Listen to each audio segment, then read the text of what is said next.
Thank you very much, Terry, and thank you everyone for coming. I'm glad that you're here and looking forward to talking with you about Butte and other Montana stories during the next 6 weeks.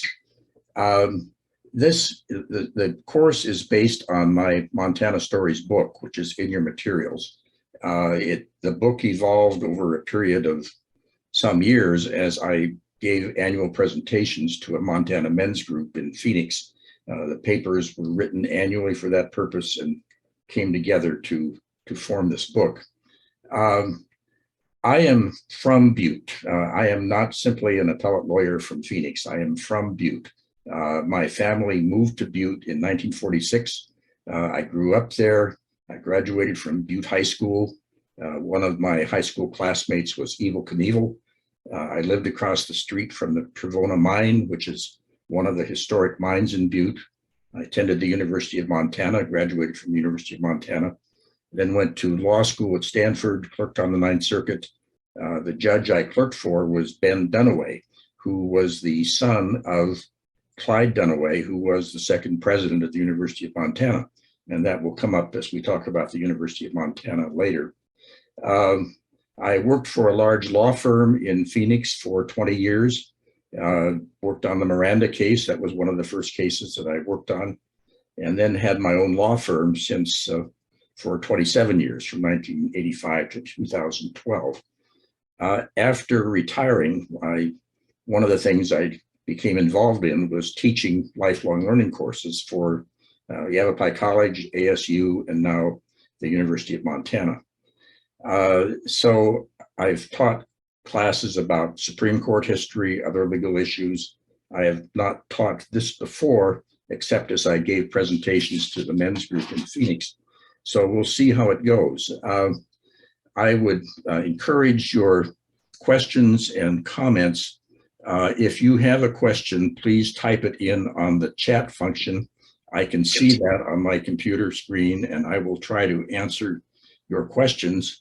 If there's time and if it's appropriate, perhaps you can unmute yourselves and ask questions verbally so we can take that. Well, and there's one other thing about the book. I've given you copies of the book in your electronic materials. If you want a copy of the book for real, it's possible to order one at a special price for all MOLLI students, $29 a copy, including shipping, and there's no sales tax. But you need to send your payment to Terry at MOLLI and give her your name and address, and then I will ship books from here to you tomorrow if you order them today. That way you'll have the actual book to follow. It won't be on your computer screen.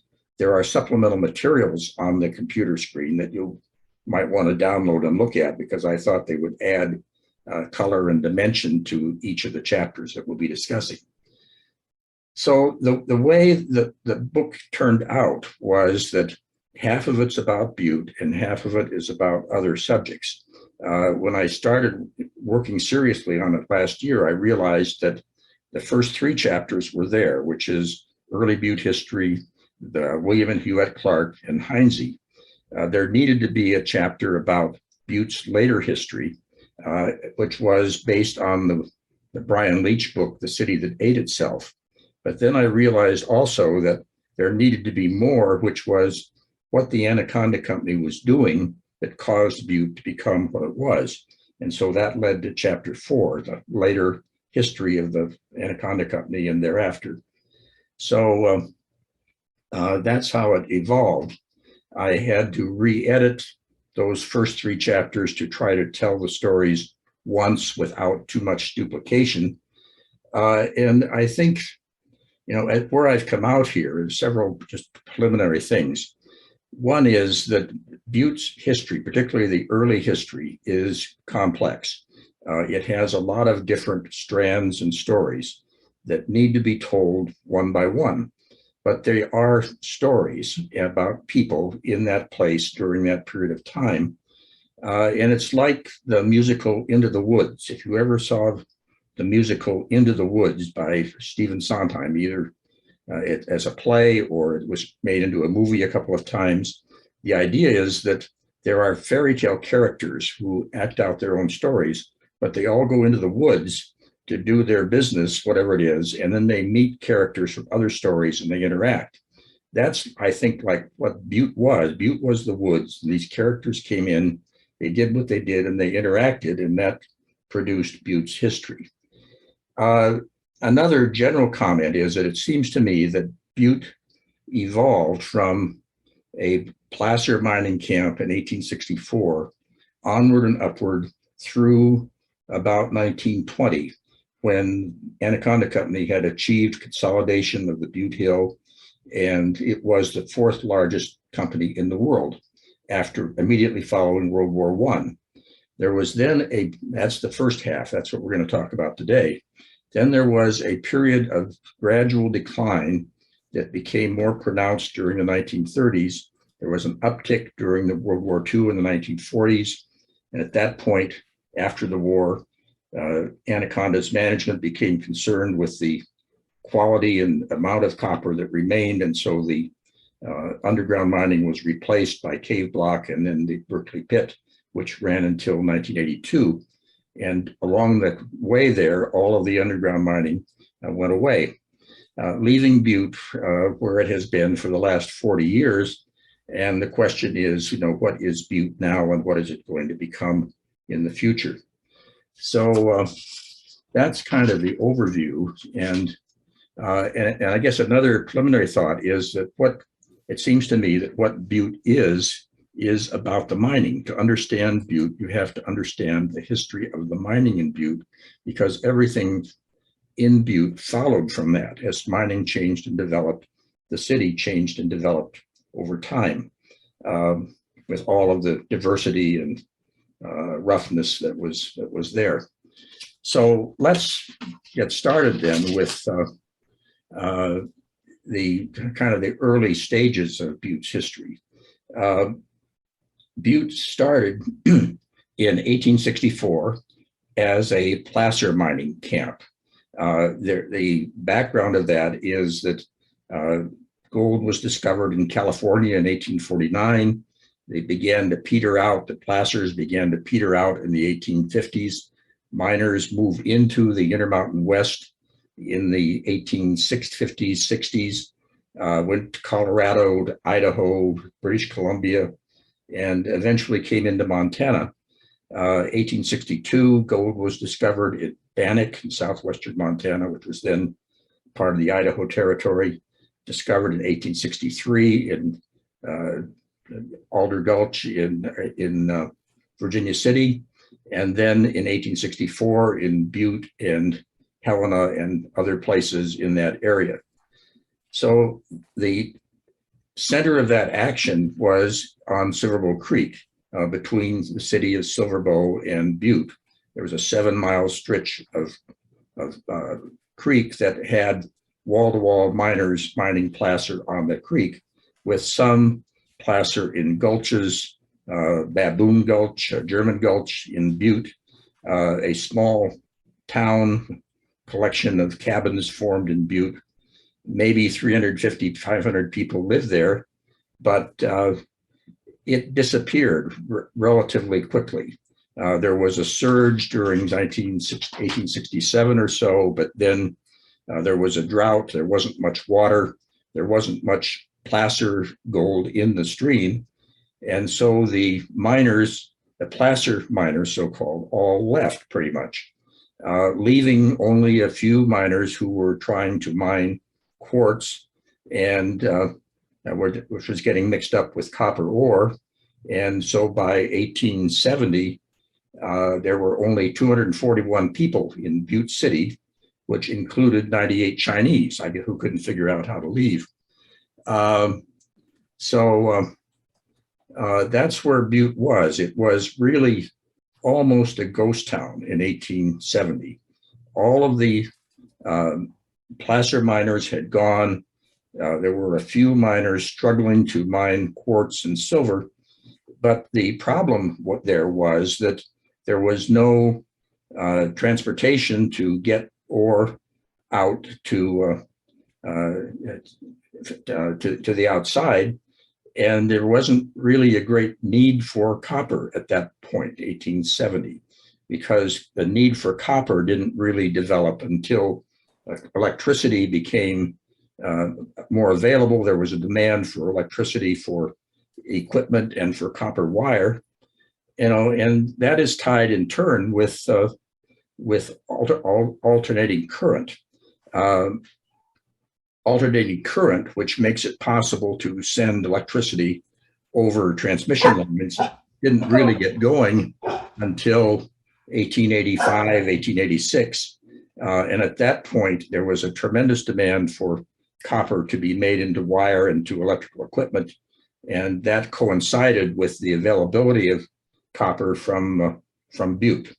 So that's the first stage, is the placer mining stage.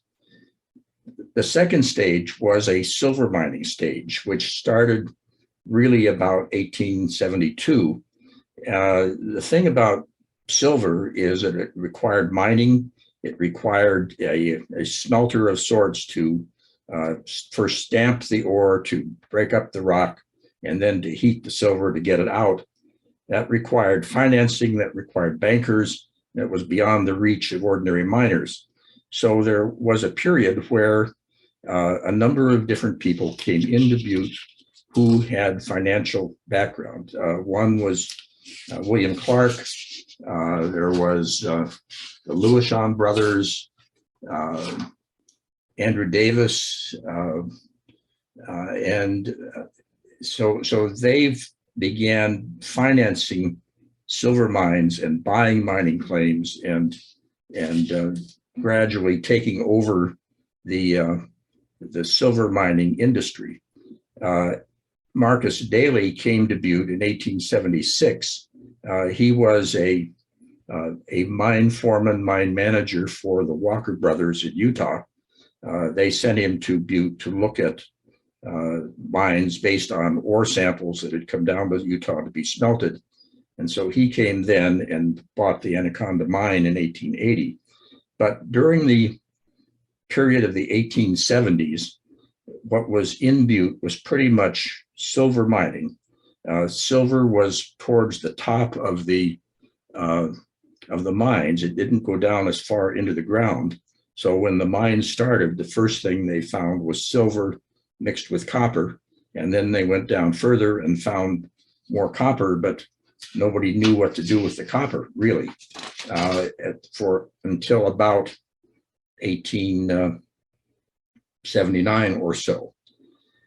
One of the major players in Butte's history is William Clark.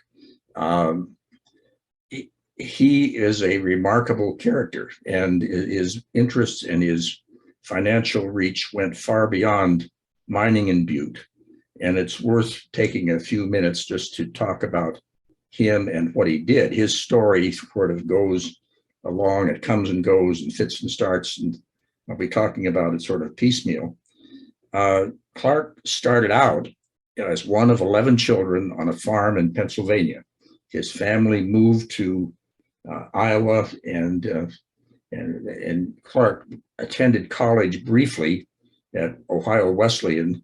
He taught school briefly, grade school briefly, but he dropped out of college. He went to Colorado, driving a bull ox team, 500 miles. It took 5 months to do it, working as a hired hand on a mining claim, or placer mining claim in Colorado. Went to Bannock. He had 50 cents in his pocket when he arrived in Bannock in 1863.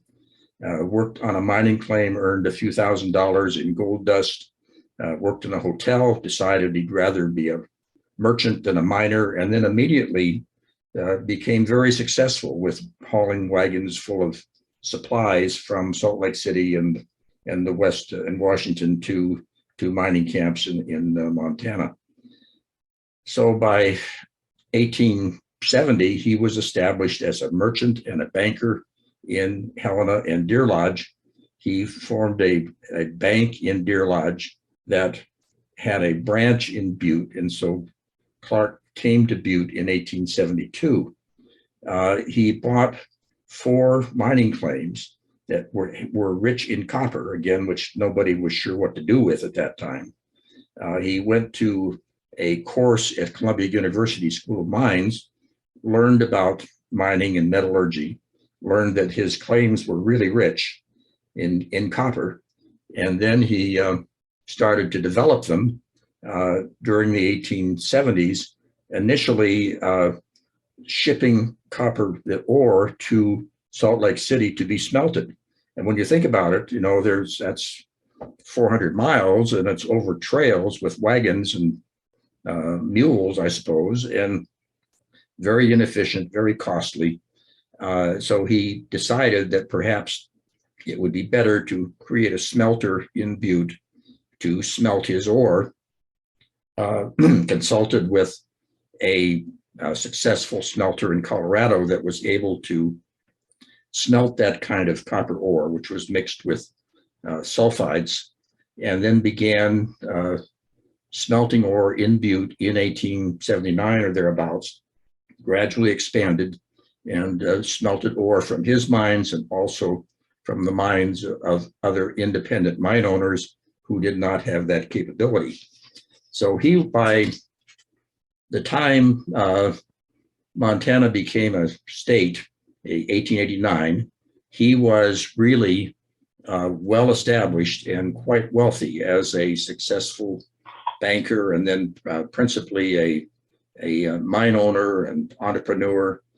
And the remarkable thing about him is that he didn't have shareholders or boards of directors or investors, anybody to answer to. He simply built his empire by himself, investing and reinvesting and diversifying, and taking over mines like William Farland's Trevona mine and the Dexter Mill to smelt silver initially, and then he developed his own copper smelter and then Sears took Butte over. The couple of the others were Andrew Jackson Davis, who bought the Lexington mine. He founded the First National Bank of Butte in 1877, and by a coincidence, I worked at the First National Bank in Butte as a bank messenger during early 1957 between high school and college. So I have a connection with A.J. Davis and the First National Bank of Butte. He developed the Lexington mine, sold it in 1881. He developed the Parrott mine, which is located, I think, down near the Butte Civic Center, and that was producing a high-grade copper and silver ore.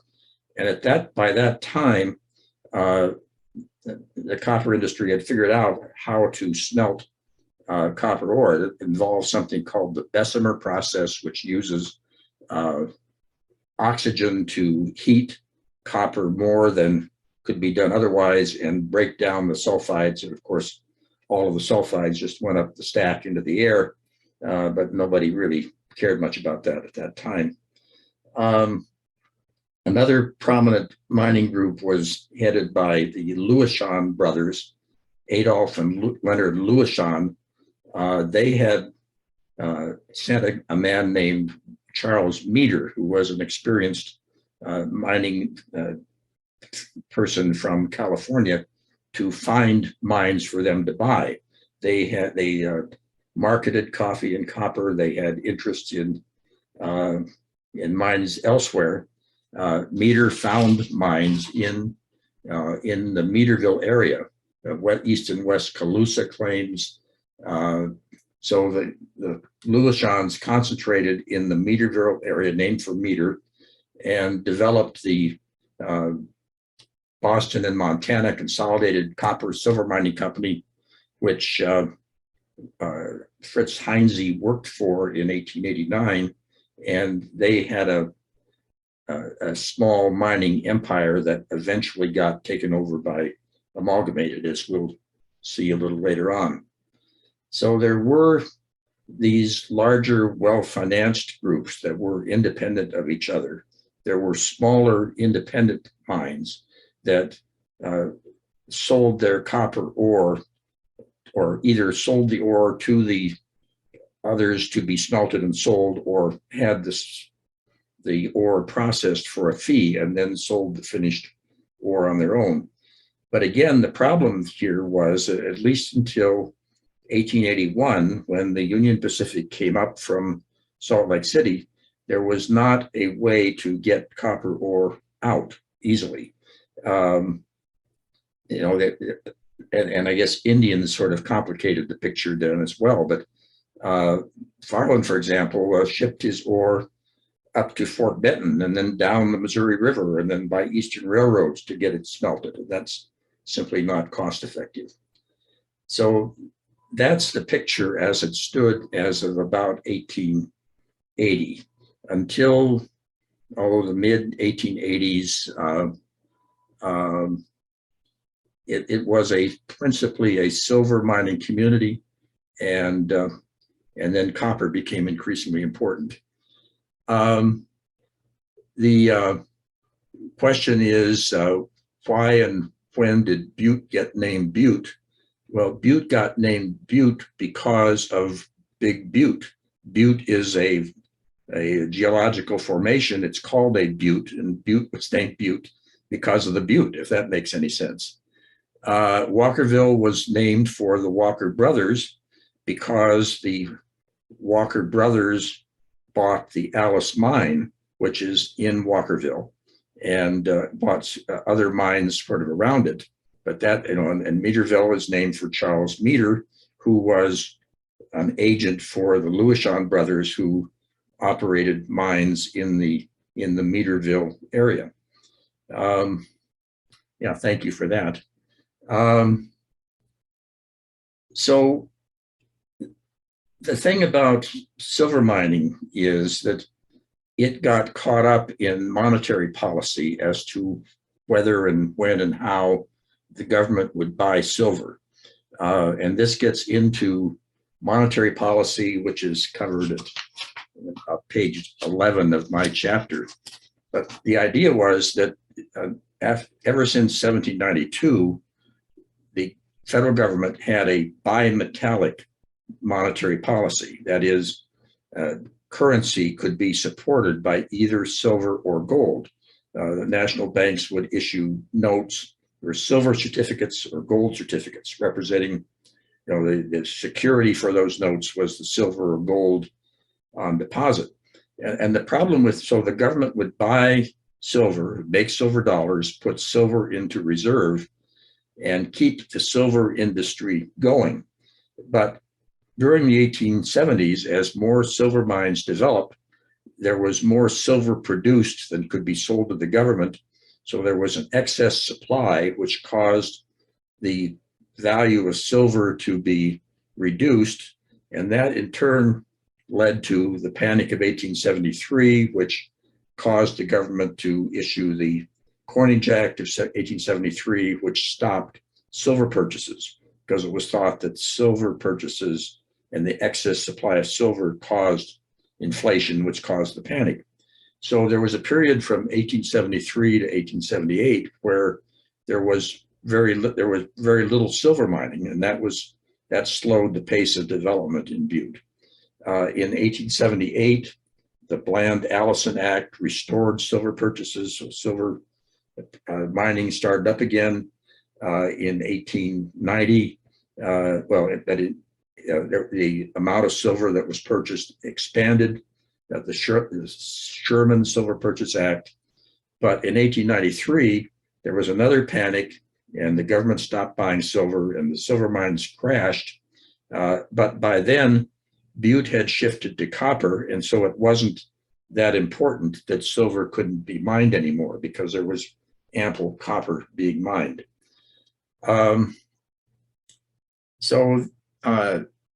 The reference in the supplemental materials is to a novel called The Blind Lead, which is supposedly the first novel written in Montana by a Montana resident. It's about a silver mine in Butte. And during the 1880s, early 1880s, Butte was known as the Silver City. It wasn't the Copper City, it was the Silver City, and Butte was very important in the overall silver mining scheme. But the silver played out as the mines got deeper, and they were replaced by copper. And the question then was, what do you do with the copper? Where is the market for the copper? And this goes back then, so I pause on that thought and then go back to Marcus Daly. Marcus Daly was an Irish immigrant, came to the United States about age 15, worked in New York for a couple of years to get some money, went to San Francisco through the Isthmus of Panama, worked in California mines until about 1852, I guess, 62, and then went to Nevada, the Comstock Lode, which is a major mining center, met George Hurst while he was there, but ended up working for the Walker Brothers as a mine manager in Utah about 1870. The Walker Brothers were merchants and bankers and mine owners and smelters, and a lot of smelting was done in Utah. So in 1876, the Walker Brothers see some of this ore coming down from Butte to be smelted, which is really rich in silver, and they send Daly up to look at it, and he finds that those mines are really promising. He reports back. So they send him back up again with one of the brothers, and they buy the Alice mine and several other mines that are in that area, which would be in the Walkerville area. And the Alice mine, it turns out to be an excellent silver mine. But along the way, then, something must have happened between Daly and the Walker Brothers, because he had bought a piece of the Alice. He sold it for $100,000. It was thought that maybe he would go back to California and retire, but instead he bought the Anaconda mine from a couple of people who were having trouble developing it. And because he had broken his connection with the Walker Brothers, he needed financing to develop the Anaconda mine as a silver mine and get a stamp mill and a smelter in to smelt that ore. So he went back to George Hurst and the syndicate that Hurst had, which was also Lloyd Tevis and James Ben Ali Hagen, and he got financing to put in a silver, to develop the mine, to put in a stamp mill and a smelter, and develop the Anaconda mine as a silver mine. That was in 1880. Daly contributed his ownership of the mine to the syndicate, received a 25% interest, and then worked with the syndicate as it developed. There's a question here about ancestors from Slovenia and Croatia in the 1890s. That's a little later in the chronology. If you'll hold that question, I will get to that, because I think I should just defer on that for a little while. So I appreciate the question. I'll get to it. What happened with the Anaconda mine then, however, was that as the mine went, Daly started to work on expanding the main shaft, going down further, mining silver, ordering a stamp mill for the silver, and then discovered this huge copper deposit 300 feet down, which turned out to be one of the richest copper deposits in the world. And the question was then what to do with that. It was going to be really expensive to develop a smelter for that. There was a problem of the competition with Michigan copper producers who could monopolize prices and drop prices so that it was uneconomic to produce it. And so Daly went back to San Francisco, met with Hurst, Tevis, and Hagen, and they agreed that they would spend the $4 million that was required to develop the smelter in Anaconda, develop the town of Anaconda, and in the meantime be mining ore from the Anaconda mine, some of it shipped overseas to be smelted, the rest of it stockpiled, and recognizing that they were going to get severe price competition when that copper hit the market, which they did. And this is sort of in partial answer to the question here. Daly was Irish. He was really an Irishman, and he favored Irish immigrants. And so he hired almost exclusively, I guess, Irishmen to work in the mines. And they in turn then were the largest ethnic group in the Butte community and dominated politics and business after a while. And everybody was clear that if you're going to work for Daly in the Anaconda mine, you better be Irish. The Slovenia, Croatia people came later, I think, in response to conditions in those countries. In part, they left because of conditions in those countries. There was a need for miners in Butte because the mines had significantly expanded, and there wasn't the supply of Irishmen anymore.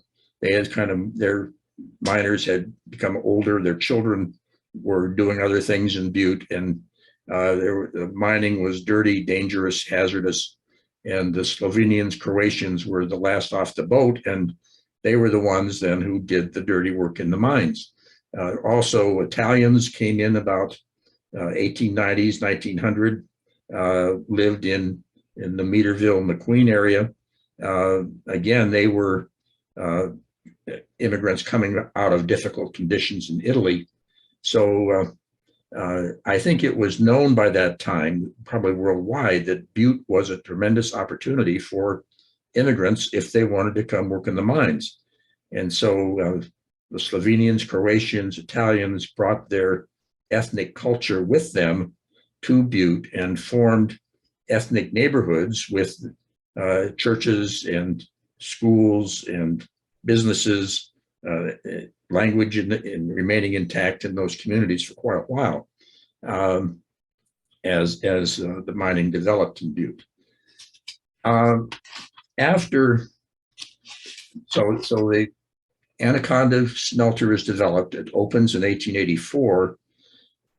Daly arranges with the Utah Northern Union Pacific Railroad to build a spur line between Butte and Anaconda, which he's eventually dissatisfied with, and then decides that he'd rather have his own railroad. So he buys that spur. It becomes the Butte Anaconda Pacific Railroad that's owned by Anaconda to haul the ore. The Anaconda smelter is located where it is because there's more water there. It's away from Butte. The water in Butte was used up for other purposes, and the smoke from the smelter in Anaconda would go out in the Deer Lodge Valley. It wouldn't go in Butte. It would go in the Deer Lodge Valley, which led to litigation that lasted for years.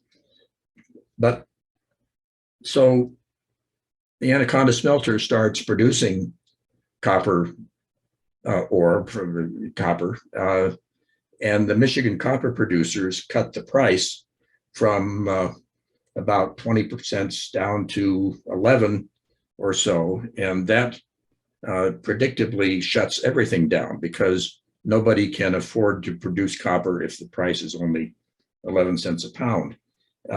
So things stop for a while. They start up again by about 1887.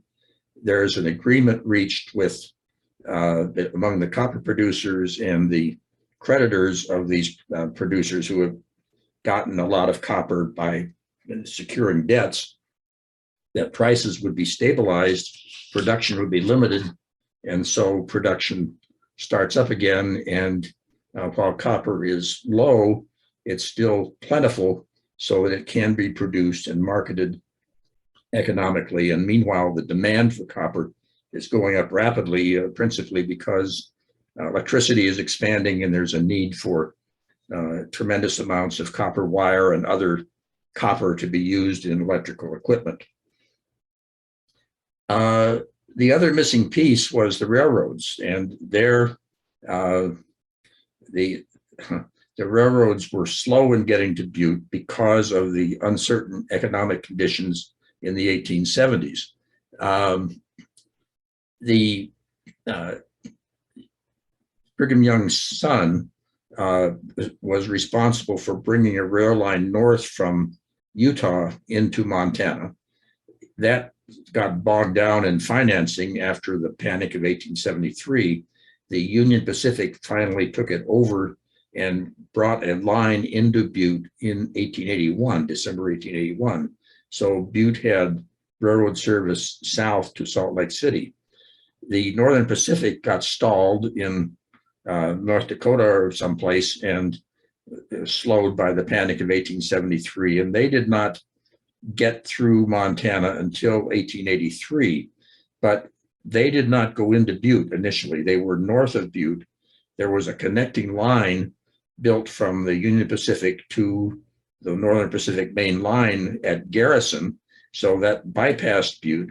And the result was that Butte was subject to high transportation costs, which made it more difficult to ship copper products or anything coming in until the line came in from further north.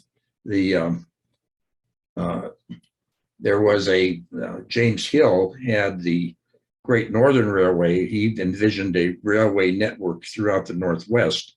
He persuaded Leonard Lewishon to locate a smelter in Great Falls, provided a railroad to run down to Butte so the ore could go from Butte to Great Falls.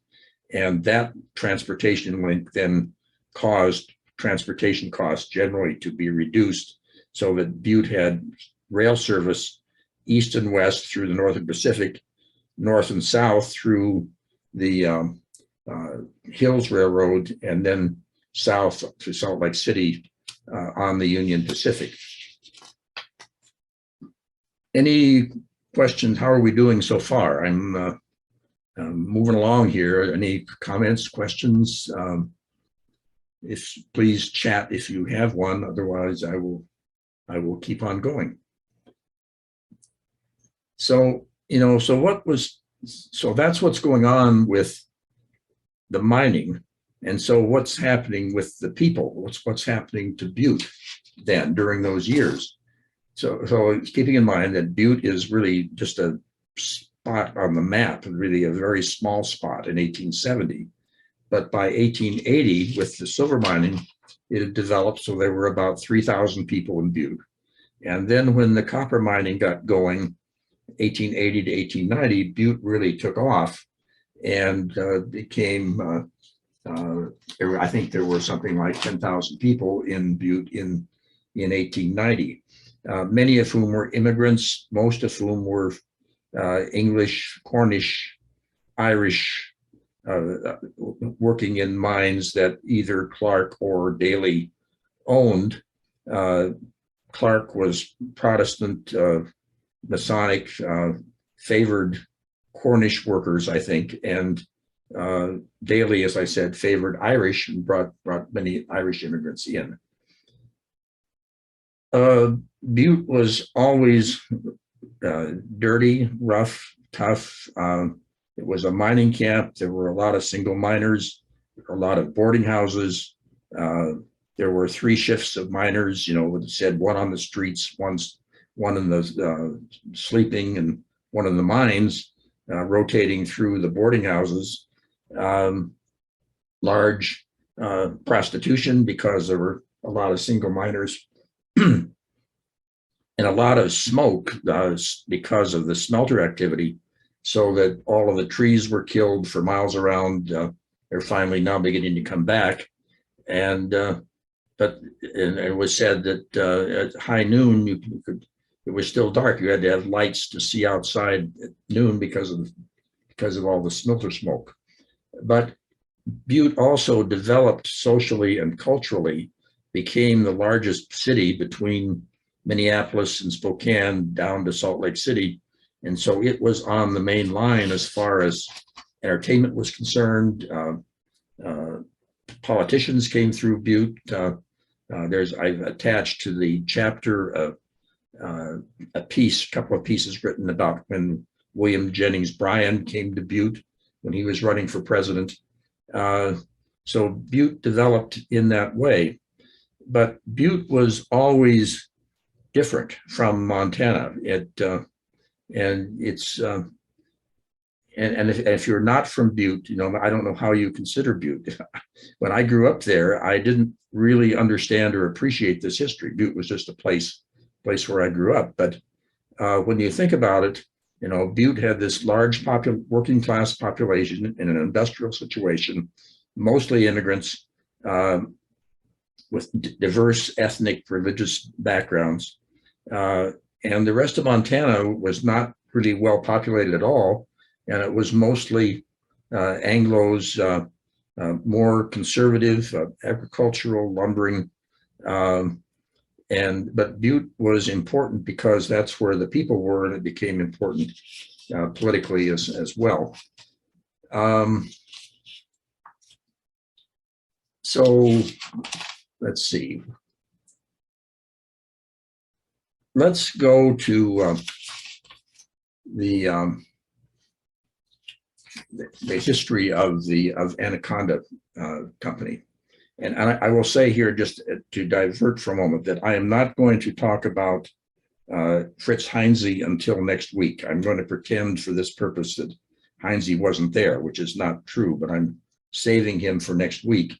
And I've put in Clark to a point, but I will not talk about Clark after 1900, I guess, until next week, because that's a separate chapter. So you have to bear with me as I try to bring these strands along with limiting what we cover here and what we talk about next time. The copper production in Butte expanded really significantly, and the Anaconda smelter Anaconda Company kept expanding its capacity. The smelter kept getting enlarged.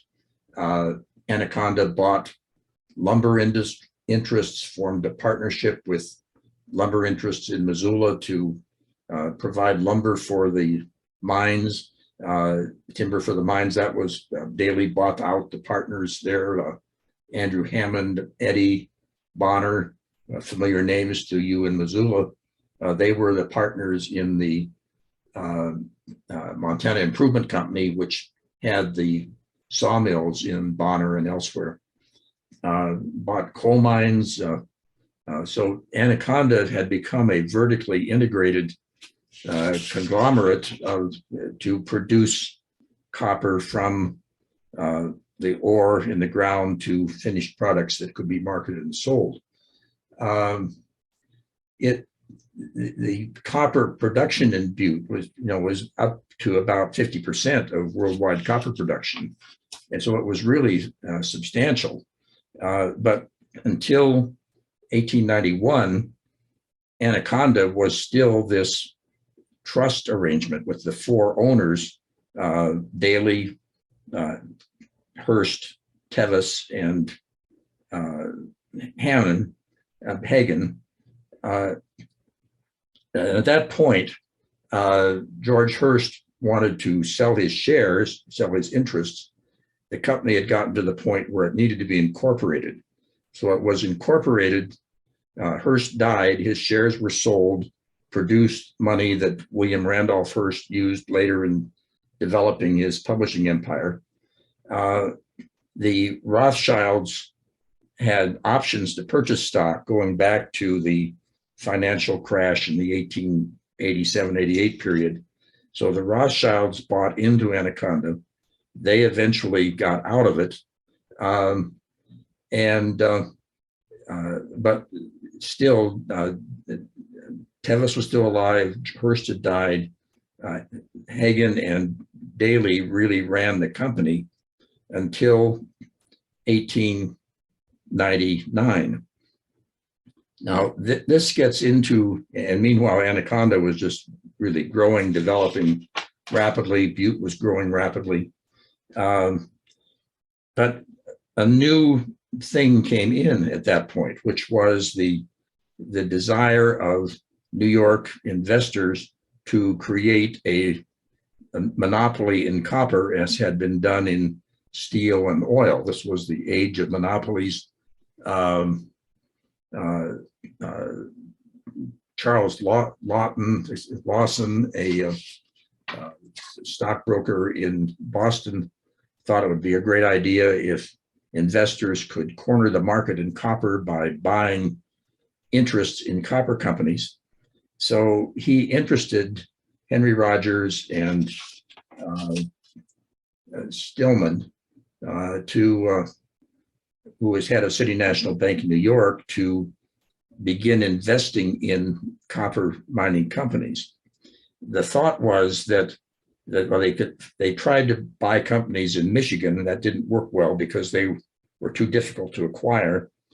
They tried to buy the companies in the Boston Butte companies in Butte that were headed by the Lewishans and that investment group, but they were tied up in litigation with Heinze, which we'll talk about next time. And so they weren't available. And so then the plan shifted to acquiring Anaconda shares as a start, and then from there, acquiring other companies. So at this point, independently of that, Hagen and Daly are ready to sell their interests in Anaconda because they're getting older, they want to cash out. So they were amenable to selling the Anaconda Company to this investor group, which became Amalgamated, if they could get a good price for it. And so Daly, representing Anaconda, demanded $39 million for the sale of Anaconda and some related companies which they controlled. Rogers and his group were willing to pay that because they thought that there were copper veins and deposits that Daly had hidden from them, and the company was really worth $75 million, which it may or may not have been at that time, but the Daly group was paid $39 million for the stock, for the shares. Amalgamated issued $75 million in stock, which got bid up to $140 million. And there was then a series of transactions, which I've discussed at pages 1-25, 1-26, which I won't get into here, that where what happened essentially was that the stock was watered, the price jumped up because of premiums. Rogers and his group were able to cut the price on the stock crashed, investors were forced out, insiders bought the stock and it went up again. And the same thing happened then in 1902 when the Amalgamated group was finally able to buy the stock in the Boston, Montana companies, the Lewishan companies, because the litigation with Heinze had been resolved. So there were those two stages. And so the result was that, at least as of the first stage, that Amalgamated controlled Anaconda, and Amalgamated was associated with the Standard Oil Trust in New York. It wasn't the same thing as Standard Oil, but it was tied back to William Rockefeller and indirectly John Rockefeller of Standard Oil. And it was a New York trust, which was not popular with many Montana residents at that time. So, so let's pause on that. That's the state of Anaconda Company in about 1900. It had been acquired in 1899. The stock transactions had occurred at that point. Amalgamated had a bad reputation among working class Montanans because it was a voracious New York trust like Standard Oil, and so politically it would have some real problems. So let's go back then. Having done that, let's go back to William Clark and the War of the Copper Kings. We've all heard about the War of the Copper Kings. What is it? What is that about? Well, I think there are several different pieces to the War of the Copper Kings. One is the relationship between Clark and Daly, which started badly when Daly was trying to get property to water rights and for the smelter in Anaconda. He and Clark simply did not get along. That was about 1880. It continued during the time when Clark wanted to become a United States Senator. That began in 1888. There were coal mines. Question is, where were the coal mines? There were some in Wyoming. There were some in Red Lodge. There were some in several other places where Anaconda got the coal that it needed to run the smelter. So for some reason, there are two threads to this in turn. One is the issue of what would become the capital city in Montana and how would that be determined. And the other was the issue of Clark becoming the United States Senator. And those two threads sort of run parallel through the 1890s. As to the state capital, the situation there was that the Montana became a state in 1889. The Constitution did not specify where the capital would be. Helena had been the capital, the territorial capital, but the Constitution said that it would be up to the voters to decide in special elections where the capital would be. So by this point, Daly is entrenched in Anaconda, believes that the capital should be in Anaconda, and Clark favored the capital continuing in Helena because that's where it had been and he was politically connected there. So there were elections in 1892 and 1894. There were 7 cities who applied, put themselves on the ballot to be the capital in 1892, and that would reduce down to Helena and Anaconda. Now, Missoula did not apply, did not put themselves out on the ballot in 1892, and the reason was apparently that businessmen in Missoula were told that if they hung back and supported Helena, that when Helena became the capital, the Missoula would get the University of Montana, which did happen, and we'll talk about the University of Montana later on in the course. But Bozeman did apply, and they lost out in the first wave, the election of 1892, and they were awarded as a consolation prize the state land grant college. So Missoula gets the university because they did not participate in this competition. Bozeman gets Montana State University now because they competed and lost, and it was a consolation prize for them. But the competition between the Daly-Clark interests was really intense for where the capital would be. Daly really wanted the capital to be in Anaconda, and he had great influence, obviously, by this point with miners in Butte who voted substantially in Daly's favor. So the election was very close, but Helena ended up becoming the state capital in those 2 elections. Now, the Clark had bought a newspaper, the Butte Miner, in 1881, so that he could promote his political views. Daly bought a newspaper in Anaconda in 1889, which was the Anaconda Standard, which we'll talk about when we talk about Montana newspapers later on. And his purpose was to promote his views and to compete with Clark. And the thing about newspapers at that time is that influential people like Clark and Daly and others would use the newspapers to promote their points of view. It was before radio or television or the internet.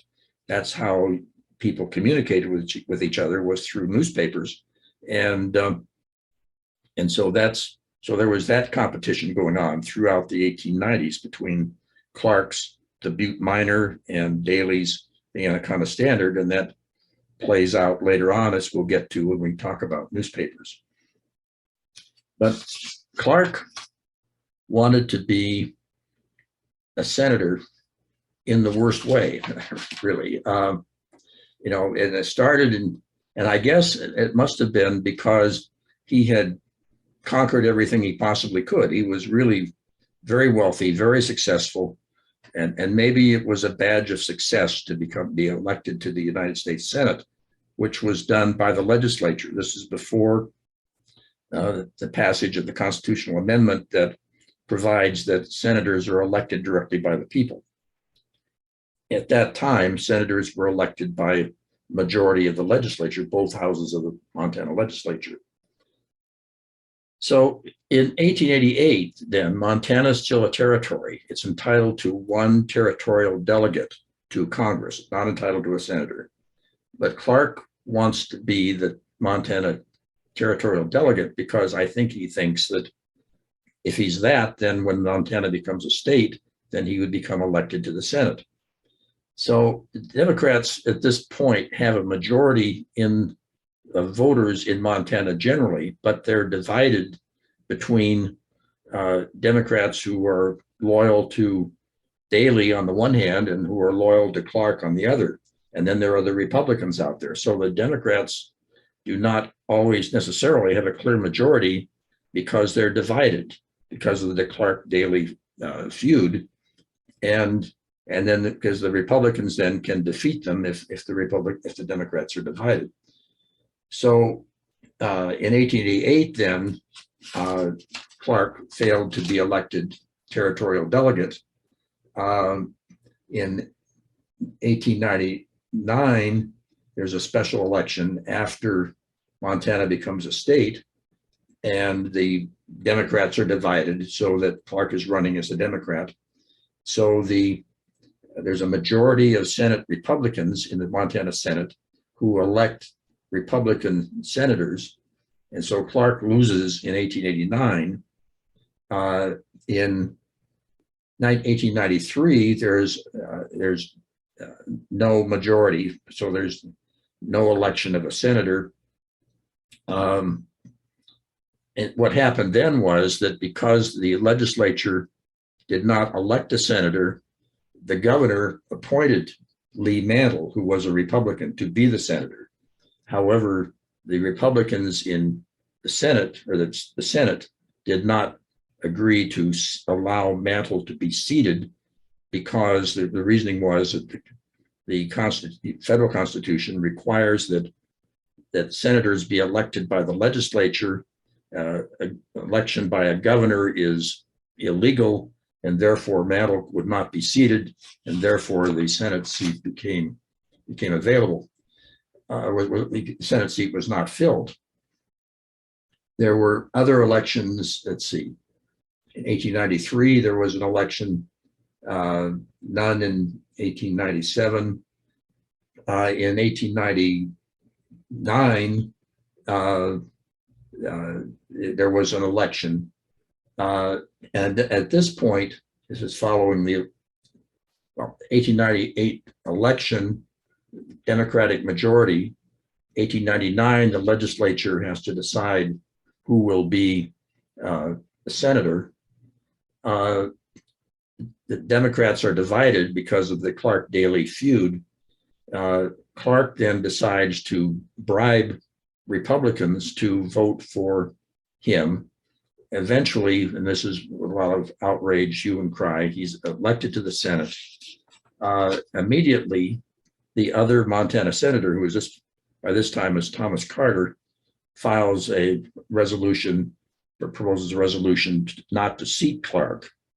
There's a Senate hearings that go on for several months, and there's going to be a recommendation that Clark not be seated because it's clear that he bribed the legislature to elect him. So Clark tearfully resigns in May of 1889, And but immediately he is renominated by the governor, then the acting governor, lieutenant, who is acting governor because the real governor has been sent out of state to investigate a mining claim in California. So this temporary governor appoints Clark to be senator from the seat that he resigned from the day before, which is sort of outrageous. And then the governor comes back and nominates a Republican, and that is no action is taken on that. It's in 1900. Excuse me. Election is coming up. The Senate doesn't deal with it. The seat is left vacant. But in the election of 1900, then Clark and Heinze, who is assisting him at this point, which we'll talk more about next time, are able to get a clear Democratic majority in the legislature, who do then elect Clark to be senator, and he has one term for until 1907. So he finally got his wish to be a senator, and served in that way. But I think by then his interests were increasingly elsewhere. He had decided that there should be, for example, there should be a railroad that ran from Salt Lake City to Southern California, where by this time he was developing agricultural interests in Southern California. And that, because that then would connect with a port near San Diego that would make it easier to get through the Panama Canal or elsewhere. So he privately builds a railroad from Salt Lake City to San Pedro, California, which significantly reduces the travel time from between those places, because before it was necessary to go from Salt Lake City to San Francisco and then down the coast of California to get to Southern California. So there's a lot of time savings involved in that. So he's doing that.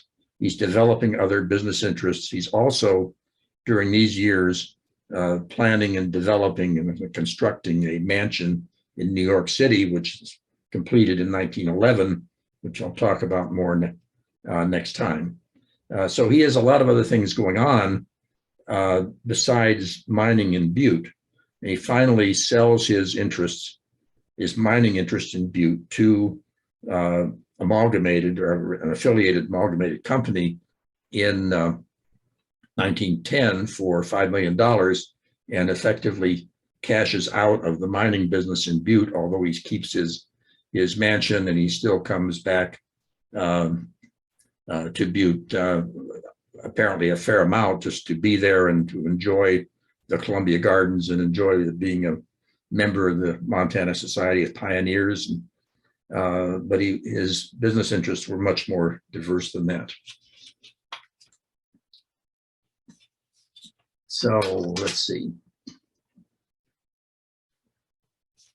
The other, well, okay, I'm not going to, well, I guess I'll get into, no, I won't. I'll defer Amalgamated until next time. Do I have any questions thus far? I know I've been going pretty fast. Anybody want to unmute themselves? Anybody disagree with what I've been saying? Open for questions, comments before I go on. Anybody have anything they want to say?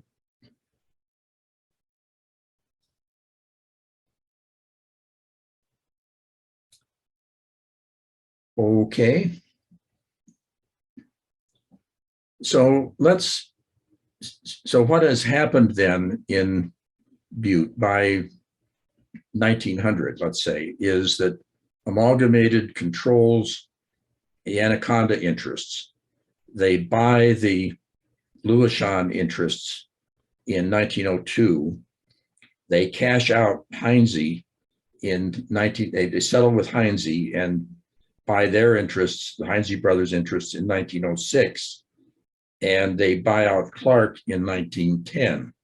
So at that point, And then there's a period between 1910 and 1915 where John Ryan, who is president after Daly dies in 1900, is in a process of consolidating all of those interests into the Anaconda Company, which is done by 1915.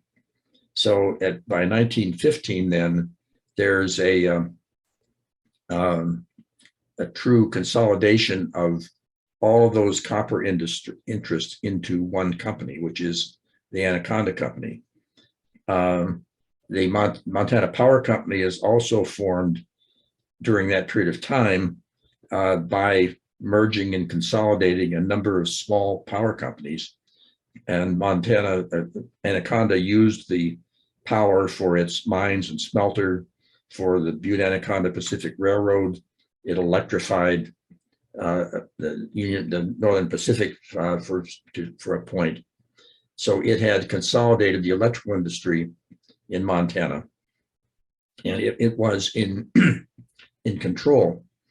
So that's sort of how things stood. I guess I will go into the amalgamated, the crisis of 1903.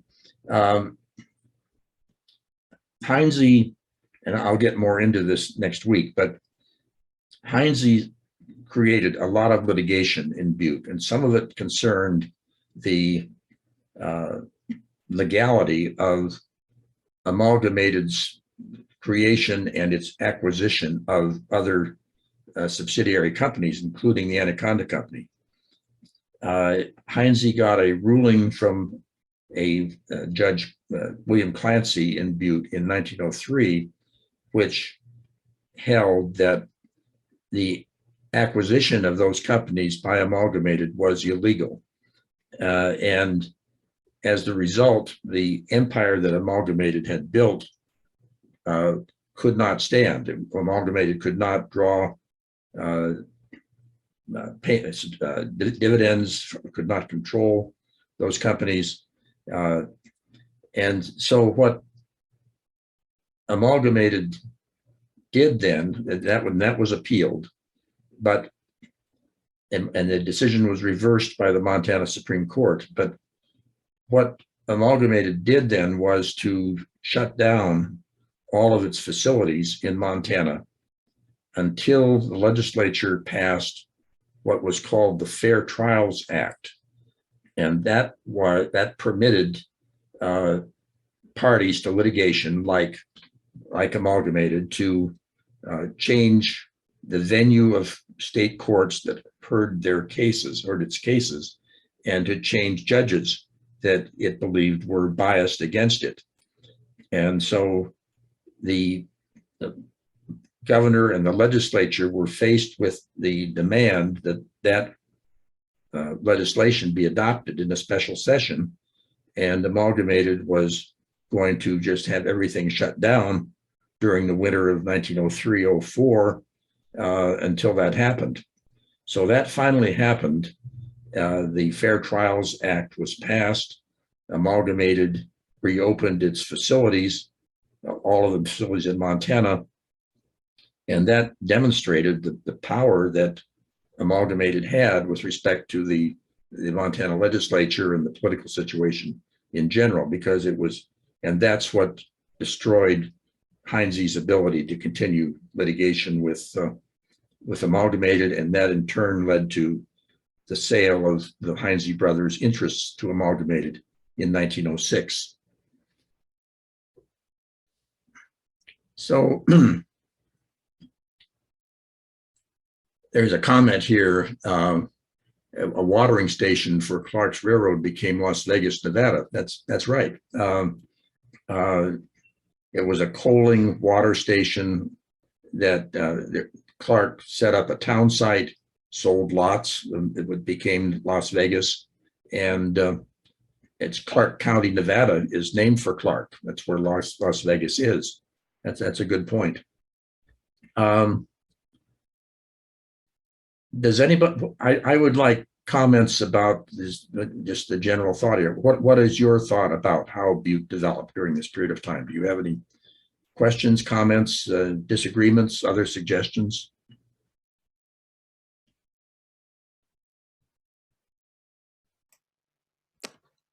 Paul, this is Mary.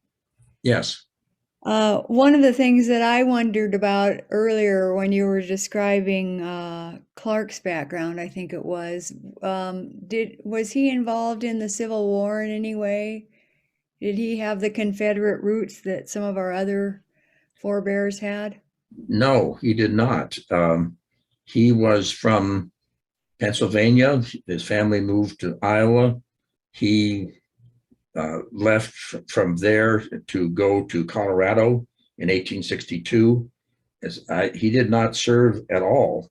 He went from Colorado to Bannock, 1863, and then developed his merchandising empire beginning in 1864. So, and that may be true of a lot of the people who were miners in Montana at that time. While they were doing that, the Civil War was going on, 1863, 1864, and they weren't there. They were in Montana, in Virginia City, or wherever they were. Now, so Clark, to answer your question, Clark did not have any Civil War experience. Thank you. Mm-hmm.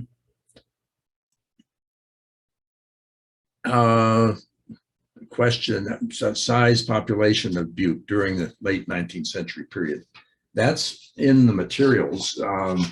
Let's see if I can find it.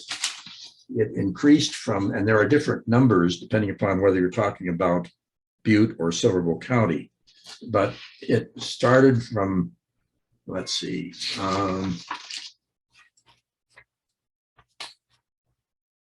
I believe the numbers are like 3,000 people well, 200 people in 1870, about 3,000 in 1880, more like 10,000 in 1890, and then 30,000, 40,000 or more in 1900, 1910. I've heard numbers, Butte had more than 100,000 people.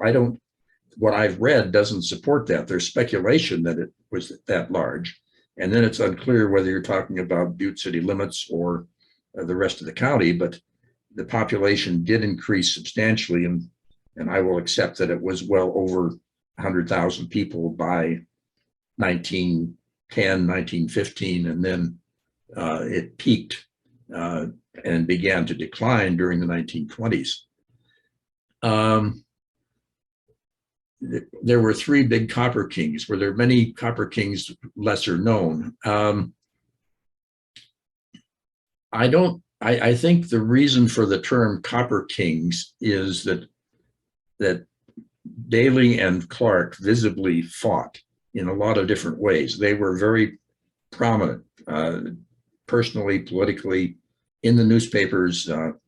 Talking about Heinze when he first came to Butte, would read about the exploits of Clark and Daly in the 1889 period. I would say that these other guys were not kings, but they were major players, like the Lewishon brothers and Andrew Davis were major investors.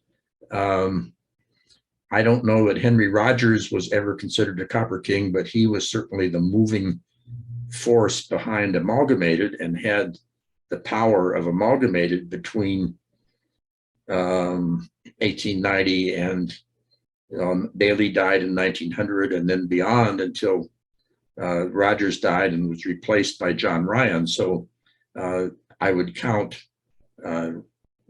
Ryan as one of the copper kings. So there are other players who own mines, but I don't think they're that major in the scheme of things as Daly and Clark were. Heinze, I have questioned whether Heinze should be considered a copper king, and I'll get into that more next time, but he was more a disruptor than a king. He didn't build his wealth by investing and buying and developing mines. He built his wealth by taking ore from other people, and that's a little different. So was there ever any discussion about Butte as the state capital in the 80s election? Well, I don't think so. Well, you have to look at that one in perspective. What Daly wanted to do was to have Anaconda be the capital because that was his town. He had planned and developed Anaconda, so he was interested in Anaconda. Clark was not interested in having Butte be the capital, maybe because there were so many Daly supporters who were working miners in Butte, and he preferred that the capital be in Helena. So he and his supporters voted for Helena. So nobody else really would be interested in having Butte be the capital under those circumstances. So Butte was not, I don't think Butte was even nominated or applied to be on the ballot in the 1892 election because it was maybe because it was too closely divided between Clark and Daly interests. Daly was able to use his influence on Butte miners to defeat Clark's application to be territorial delegate, for example. So Butte was not a strong place of support for Clark. It was divided, and then the base or Anaconda was Daly's base, really, because that was where the smelter was.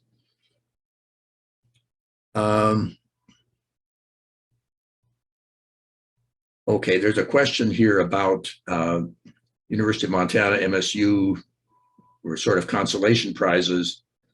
Montana Tech was added. I think Montana Tech and the fourth unit was at Havre. There were four schools. There was Dillon. There was State Normal School in Dillon, and Montana Tech, University of Montana, Montana State were all part of the initial package of universities, and that was done. Politically. There were, recommendations. There was some questioning of outside educators as to how many university units Montana should have in view of its relatively small population. And the recommendation was that there only be one.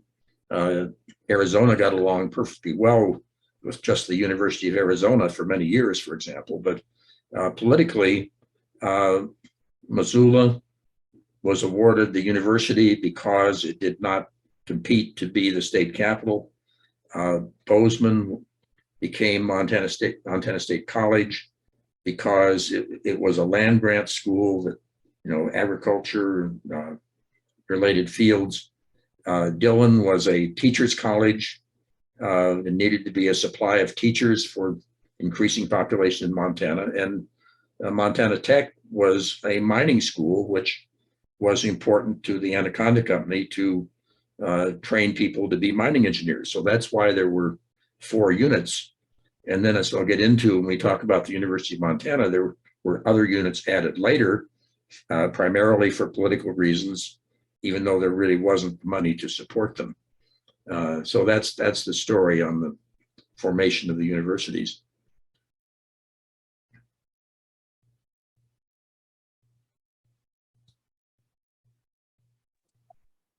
Hi, Paul. Yes. Yes, this is Helen Kelly. A question for you. My great-grandfather was Wilbur Fisk Sanders, and my understanding is he was the first senator from Montana. Was he elected by the legislature, or was that an appointed position? No, it was elected. You're related to Robin and Claudia Sanders. Yeah, they're my cousins, you bet. They were high school classmates of mine. Oh, were they really? Yeah, and I've met them in subsequent reunions when I've gone back to Butte. Yeah. Yeah. That's interesting. Well, the story, I guess I sort of bypassed Sanders. You mind if I talk about him a little bit? No. Be careful. No. Be careful. Well, all right. This goes back to Sidney Edgerton, who you know. He was Sanders' father-in-law. And Edgerton practiced law in Ohio, and Sanders was a young lawyer who worked with him. They came out to Montana together in 1862 because Edgerton was nominated to be Chief Justice of the Idaho Territorial Supreme Court. And there was a traveling party, apparently Edgerton and Sanders and their families, some other people. And they got us, when you're nodding your head, tell me if I'm going off track here. No. They got as far as Bannock, and the winter came, they could not get to Lewiston, Idaho, where the Idaho Territorial Capital was. So Edgerton never became Chief Justice of the Territorial Supreme Court in Idaho, but they were there in Bannock, and the people there decided that really Montana should be formed as a separate territory because there were a lot of people in the Bannock, Virginia City area by 1864, and that's a long ways from the state capital in Lewiston, Idaho. So Edgerton and Wilbur Sanders went back to Washington and lobbied Congress to cause Montana to be a separate territory in 1864. And Edgerton then became the first territorial governor in 1864. You're still nodding. I'm still Yeah. with you. Okay. I'm with you. Okay, but Sanders also, as he was a practicing lawyer, and there were not, but it was a lawless community. Virginia City was lawless. And so he became the chief prosecutor for the vigilantes. And he and the vigilantes and that group of people ran Virginia City in opposition to the majority of working class people there. And they ran into Thomas Francis Meagher, who I will get to later, who became acting territorial governor in Montana in 1865, when at the same point when Edgerton left to go back to Ohio suddenly. Are you still with you so far? Is that Yeah. all? Is that right? Okay. So I think Edgerton was Wilbur Fisk's uncle. That's I believe he was uncle, maybe uncle, not father, Yeah. uncle. Okay, Right. but they were a team. They were a Yes. team. Yeah. And so Sanders became then an active lawyer, and he was the first senator. He was a Republican, and he was elected by the legislature in 1889 to be one of Montana's first senators. That's right. Yeah. And then the family history goes on down from there, because his wife or daughter-in-law who wrote the 3-volume history of Montana. Daughter-in-law. Daughter-in-law, and Mhm. then which I've seen a volume of that. I haven't seen the whole thing, but someone in Arizona had a copy that I've seen, and then that passed on down to Robin and Claudia Sanders, who I knew in high school and have seen since. So that's the answer to that question. Thank you for that. Well, thank for you. reminding me. Yeah. Anything you want to add to that? No, I don't think so. It was, I know there's been a lot of controversy about Wilbur Fisk and his relationship with Meagher and the suspicion that he was involved in Meagher's death. Well, that's right. So I'm going to go into that. I can go into, If you'd like to. well, that's sort of, that's anticipating Meagher, but so I won't go into it now. But I will just say that Sanders was suspected of having Meagher killed. I'll just say that for this point. And Okay. and then, but then later on, Daly supporters, a bunch of Irishmen, decided that there ought to be a monument to Meagher, and that would be placed on the state capitol grounds in Helena. And so there was a fundraising effort and a grand celebration in 1905 when the statue was dedicated. And apparently Sanders' home in Helena was 3 blocks away, and Sanders died 3 days after the Meagher statue was dedicated. You're still, Yeah. That's Yeah. all right? Okay. Yeah, Sanders' statue is at the Capitol too. Is there a statue of Sanders at the Capitol? There Okay. is, yes. Is it as big as Meagher's? It's large, but it's not as obvious. They move it around to different places. Well, Meagher, it's an equestrian statue. He's on horseback, and it was placed as a reminder by the Irishmen that Meagher's presence was still there, even though the Capitol in Helena might be in Republican hands. Meagher was still there. Okay, all right. Thank you. Thank you. Any other comments? Anybody want to? Now, Paul, I'd like to ask a question. Yeah. We were told back, sometime in the 70s by an Idaho state senator, and this has to do with the location of the capital of Idaho. And he said that it had to do, the story was it had to do with the Lost Trail. And in other words, they shouldn't have lost the trail. They should have continued along the Continental Divide, which would have put Butte in Idaho and gone right on up to Glacier and whatever. And his story said that in that scenario, Missoula was supposed to be the capital of Idaho. Have you ever heard that story? I have not heard about it, but that's surprising because Missoula was sort of in the middle of nowhere at that time. In 1860, there's nobody there but the Jesuit missionaries, I don't think. That's right. That's right. And so Lewiston was close to Washington. Right. And I suppose the population was had come over from Washington to Lewiston. And so it was convenient for them to have the capital be in Lewiston because this was 1862 when Idaho became a territory. There's nobody in Montana. And then all of a sudden, with the discovery of gold in Bannock and Virginia City, there's a lot of people in the Bannock, Virginia City area. And Bannock is in, they both were in Idaho territory, but a long way from Lewiston. And so that's why the political pressure developed to have Bannock and Virginia City be in a new capital, territory. And initially Bannock was the capital, and then that moved to Virginia City very quickly. And so by the time Thomas Francis Meagher shows up, the capital is moving from Bannock to Virginia City. And when he was acting governor, it's in Virginia City. Right. I have to smile because this Idaho senator, who was a historian of sorts, but he was actually recalled. And back in the day, in the 70s, that was unusual. That was pretty, as a state senator, he was recalled. Recalled, okay. Yeah. Okay. Anybody else want to ask a question or make a comment? We've got a couple of minutes. Thank you for that. Appreciate it.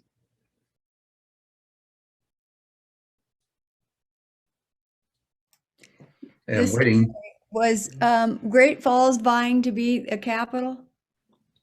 I don't think so. In my chapter, there is a list of the, let's see, the cities who were involved in that. Let's see, it's on page 1-18.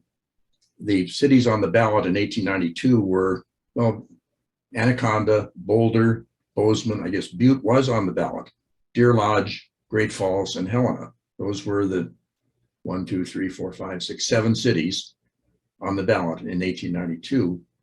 And the two greatest vote getters were Anaconda and Helena. And then in the 1894 election, Helena won out. So Butte was on the ballot, Great Falls was on the ballot. I don't recall offhand, I could look up, I don't recall offhand how many votes they all got, but clearly the contest was between Helena and Anaconda because of the Clark Daly interests there. Okay, anything, one more question before? Oh, we in Great Falls have always been a little disappointed that not only were we not a bride, but not a bridesmaid either. Not a bridesmaid either. We didn't get a consolation prize. Yeah, but you see, you can understand where the center of political influence was at that time. It was between Butte, Anaconda, and Helena, because that's where most of the people were. No offense to Great Falls, but Mike Mansfield lived in Great Falls, for example, for a while. But We'll get to Mansfield after a while. Okay, well, thank you all very much. If you haven't read chapter 1 and chapter 2 about Clark and early Butte history, please do so. Next time, I'm going to be talking about Heinze Frederick Augustus Heinze and William Clark's later years, and Huette Clark, who was his youngest daughter. So I'll see you same time, same place next Tuesday. Thank you all very much. Oh, and if you want to buy a book, please tell Terry that you want to buy a book, and I'll get it to you right away. Yeah, Paul, I'm going to email you on that really quick, and I will get in touch because I did have somebody who does. So I just need to go over some stuff with you. Okay, well, do you want to call, why don't you call me and we can talk about it? Okay, sounds good. Okay, All right. thank you all.